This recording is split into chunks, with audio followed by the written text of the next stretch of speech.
हा एक गैरसमज होती। हा मुख्यमंत्री युवा कार्यप्रशिक्षण योजना कधीही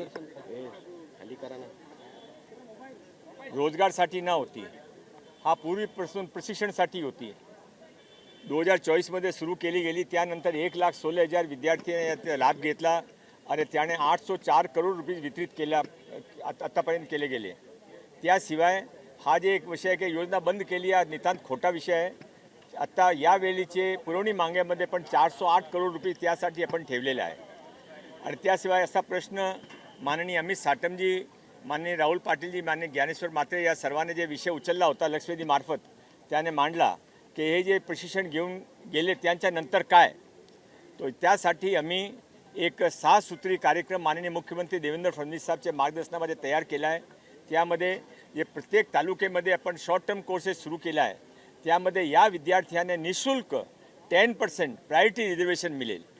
मुख्यमंत्री स्वरोजगार योजना जे 1 जानेवारीपासून रोल आउट होणार आहे, त्यामध्ये 5 लाख विद्यार्थ्यांना 5 लाखपर्यंतचा लोन 6% ही व्याज दरावर मिळणार आहे।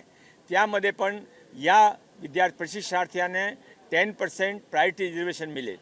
त्याशिवाय आम्ही एक ॲप तयार करत आहे, मॅच मेकिंग ॲप। जे विद्यार्थ्याने ज्या विषयाची आवड असेल त्याने त्या विषयाची प्रशिक्षण देऊन ते योग्य इंडस्ट्रीमध्ये त्यांच्या बायोडेटा पाठवायचं काम आम्ही करणार आहे।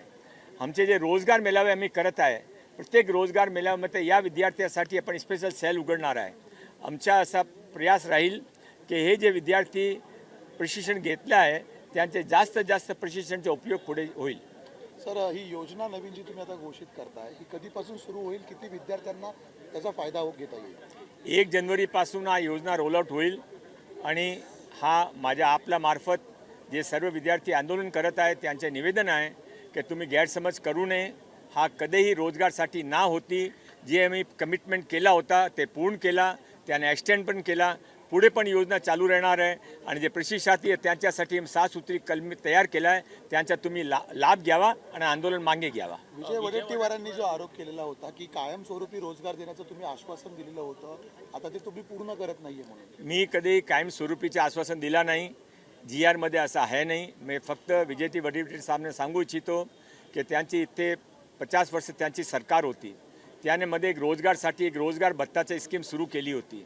त्यामध्ये 300 रुपया प्रत्येक महिना द्यायच्या आणि 3 वर्षात द्यायच्या। 3 वर्षासाठी रोजगारांना ते 9,600 रुपया द्यायच्या।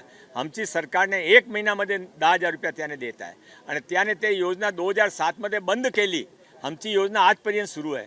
आता ते रोजगारसाठी फार जागरूक आहे की आम्ही आहे, तुम्ही निर्णय करावा। सर, एकूणच त्यांनी जे विजय वडेट्टीवारांनी कागदपत्र देखील फाडलेले आहेत, या सगळ्या कृतीकडे कशा प्रकारे बघतात? नाही, त्याने कागदपत्र त्यांच्या मनामध्ये हा संभ्रम होता की योजना बंद केली। मी त्यांचे खुलासा केला, योजना बंद झाली नाही। पुरवणी मागामध्ये त्यासाठी 408 करोड रुपयाचा प्रोव्हिजन आहे। नंतर सर्वांच्या मनामध्ये संभ्रम होता की विद्यार्थी जे प्रशिक्षण घेतले त्यांच्यानंतर काय, तो त्यासाठी आम्ही 6 कलमी योजना तयार केली आहे। तो 6 कलमी योजनाचा लाभ सर्वांना मिळेल।